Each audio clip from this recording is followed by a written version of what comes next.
que veio o anjo do Senhor e resplandeceu uma luz na prisão, e tocando a Pedro no lado, o despertou, dizendo: levanta-te depressa. E caiu-lhe das mãos as cadeias. E disse o anjo: cinge-te e ata as tuas sandálias. E ele o fez assim. E disse-lhe mais: lance as costas a tua capa, segue-me. E saindo o seguia, e não sabia que era real o que estava sendo feito pelo anjo, mas cuidava que via alguma visão. Amém, irmãos? Amém. Você bota glória a Deus? Glória. Queridos, esse texto a qual nós acabamos de meditar conta-lhe aqui uma narrativa histórica de um dos acontecimentos que acontecera durante a expansão, como também o crescimento da igreja primitiva. Nós contemplamos aqui uma das evidências do cuidado de Deus, quando nós lemos os Salmos 40, no verso 17, se eu não me engano, nós ouvimos o salmista expressar que o Senhor cuida de nós, o Senhor cuida, o Senhor livra. No Salmos 37, o salmista ele diz que muitas são as aflições do justo, mas o Senhor nos livra. Como também sabemos que o salmista ele expressa que ele nunca viu um justo desamparado, como também a sua descendência a mendigar o pão. Dito isso, olhamos para esse texto e conseguimos contemplar com muito esplendor a magnitude do poder de Deus. Quando nós falamos de cuidado, nós precisamos compreender que tudo aquilo que Deus anunciava ao teu respeito é verdade. Verdade essa que faz eu e você estarmos aqui para buscar a Ele, porque Ele é fiel. Ciente dessa fidelidade a qual Deus Ele é. Deus Ele tem para todo aquele que crê.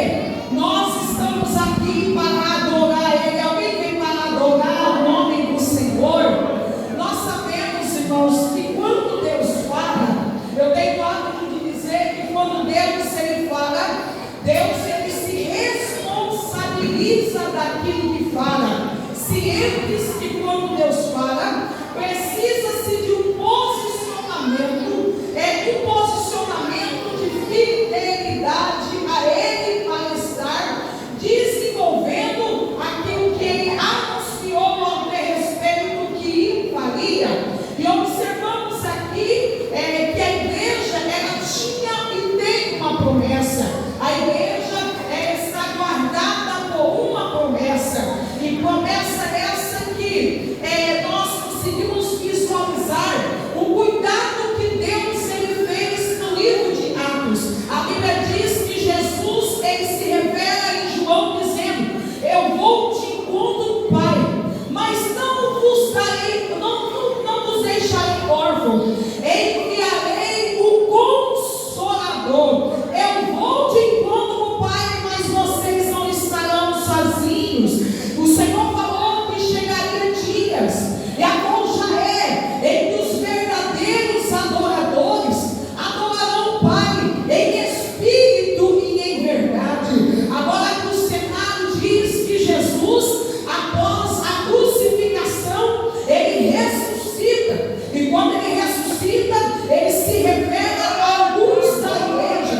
Após essas revelações, para concluir a sua palavra, que ele iria ressuscitar. Agora o Senhor ele estava subindo, mas quando ele sobe, ele deixa uma promessa de cuidado para a igreja. E quando nós lemos o livro de Atos, conseguimos contemplar que Deus ele é poderoso para evidenciar que Ele está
machucar a igreja.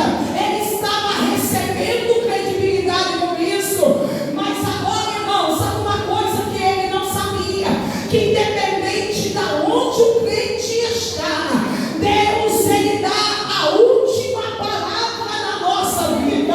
Ele diz: eu vou matar, é hoje que eu mato, é hoje que acaba, é hoje que termina, é hoje que nada não. Aí, sabe isso? Aí Deus acalma aí, quem manda na vida de Pedro, quem começou a obra na vida de Pedro, é fiel para dar continuidade.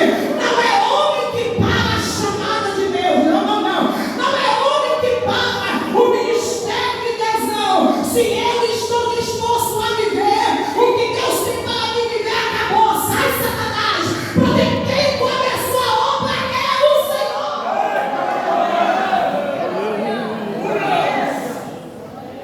É lindo trabalhar, porque agora Pedro está cansado. Pedro está numa situação que ele está cansado, preso, acorrentado, ligado a soldados, de uma forma tão intensa que aos olhos humanos era impossível de ser liberto, de ser solto, sabe? Não tinha nenhuma movimentação humana que poderia trazer um escape para Pedro. Só que o crente, irmão, é por isso que é bom estar buscando a palavra do Senhor, servindo ao Senhor. Pedro, ele estava sem força, condenado a morrer, mas a igreja fazia contínua a oração por ele a Deus. A oração é uma ferramenta que faz o homem viver milagres com Deus. É uma ferramenta de comunicação do homem ao céu. É o Senhor, é você clamando e Deus te ouvindo. É eu agindo e o Senhor me ouvindo. Porque quem ouve vai agir, quem ouve vai reagir. Só que muitas vezes nós queremos que a reação de Deus seja no exato momento que eu clamei. Eu oro hoje uma rosa e daqui 2 minutos eu já estou querendo ver a resposta da minha oração. Estamos vivendo uma época do imediatismo. Eu quero tudo no meu tempo, no meu jeito, no meu momento. E com Deus não é desse jeito. Há um tempo determinado para que todo o propósito de Deus ia ser constituído aqui na terra. Ei, amado, agora a Bíblia vai dizer o quê, minha irmã? Vai dizer que Pedro estava ali já sentenciado, mas a última palavra quem estava iria dar era Deus. É o que Deus fez. Deus começou a organizar a casa. Quando você pensa que não tem mais jeito, que é o fim, que acabou tudo, aí Deus acalma aí. Eu dou força ao cansado, dou vigor. Tem dias que são difíceis, aquelas mesmas guerras todos os dias, aquele